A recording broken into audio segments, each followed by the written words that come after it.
Kaya mo bang ipasa sa isang maikling pagsusulit tungkol sa ating kasaysayan? Tara simulan natin. Sino ang kinikilalang pambansang bayani ng Pilipinas?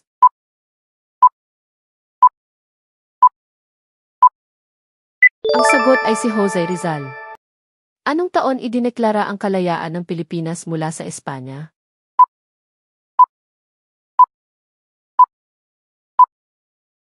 Ang sagot ay 1878.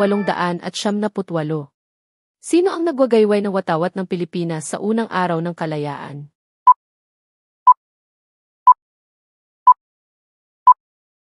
Ang sagot ay si Emilio Aguinaldo.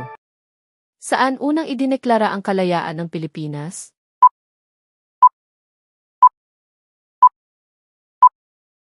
Ang sagot ay sa Kawit, Cavite. Ano ang pinakamatandang lungsod sa Pilipinas?